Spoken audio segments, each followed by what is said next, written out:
Hello student, today we learn about knocking in SI engine.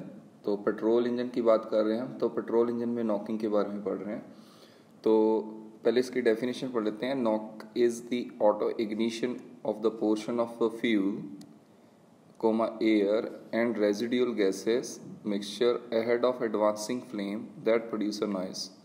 तो दोबारा से पढ़ लो इसको डेफिनेशन को। Knock is the auto ignition. Auto ignition मतलब अपने आप आग लग जाए पेट्रोल और एयर के मिक्सचर को, portion of fuel and air जो गैसेज हैं mixture, ahead of advancing flame मतलब फ्लेम वहाँ तक पहुँची नहीं है और वहाँ पर पहले ही अपने आप आग लग गई है।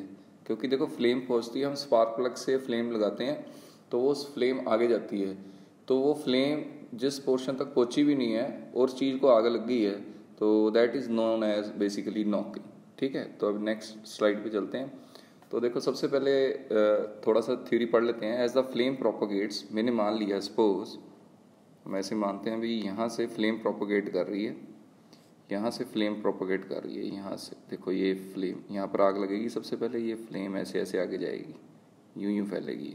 Flame is propagating across the combustion chamber and gas is compressed causing pressure. यहाँ पर जो एंड गैस है, एंड गैस मैं ले लेता हूँ, सपोज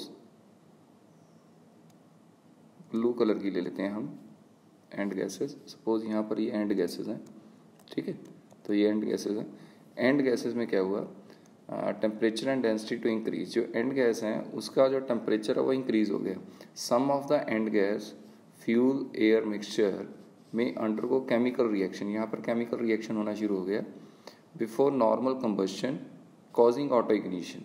मतलब अब क्या हो गया, यहाँ पर फ्लेम नहीं पहुँच पाई लेकिन यहाँ पर अपने आप ही आग लगी। देखो यहाँ पर आग लग गई, यहाँ पर आग लग गई, ऑटो इग्नाइट हो गया। ये क्या हो गया, ऑटो इग्नाइट हो गया। जब ये ऑटो इग्नाइट होगा तो उससे क्या होगा, एंड गैसेस के ये बर्न बहुत ज़्यादा तेज़ जल्दी होंगी और release large amount of energy करेंगे, और ये 5 to 25 times in comparison to normal combustion. मतलब ये बहुत ज़्यादा एनर्जी जनरेट करेंगे, large amount of energy is generated. तो इतनी ज़्यादा एनर्जी जनरेट कर देंगे, this cause high frequency pressure oscillation, यानी यहाँ से प्रेशर वेव निकलेगी। जो प्रेशर वेव है वो ज़रूरी नहीं है वो ऊपर की तरफ जाए। जो प्रेशर वेव है यहाँ से, यानी जहाँ से जनरेट हुई प्रेशर वेव ऊपर भी जा सकती है, प्रेशर वेव नीचे पिस्टन को भी मार सकती है, और इवन की प्रेशर वेव साइड के सिलेंडर के पोर्शन को भी हिट कर सकती है।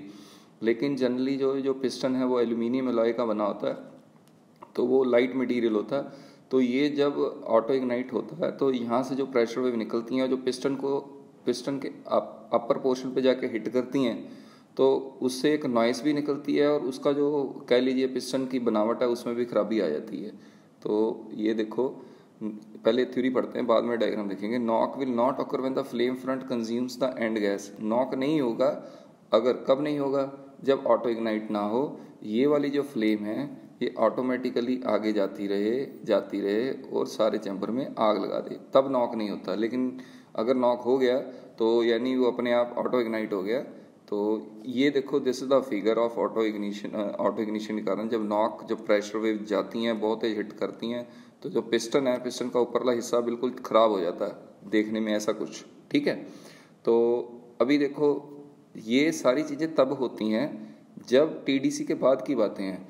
जो नॉकिंग है वो स्टार्टिंग में नहीं होती पेट्रोल इंजन में। पेट्रोल इंजन में नॉकिंग एट दी एंड होती है, क्योंकि जब तक, जैसे मैंने बोला, ये सिलेंडर है और ये पिस्टन है, जब तक ये गैसेस ये वाली ऑटो इग्नाइट नहीं होती। क्योंकि देखो लास्ट पोर्शन, देखो ये इग्निशन तो चल रही है तो टीडीसी तक पहुंच गई है, टीडीसी के बाद में ये ऑटो इग्नाइट हो जाते हैं, जिसके कारण ये जो वेरिएशन ऑफ प्रेशर है वो टीडीसी के बाद हुआ है और इसको हम नॉकिंग कहते हैं।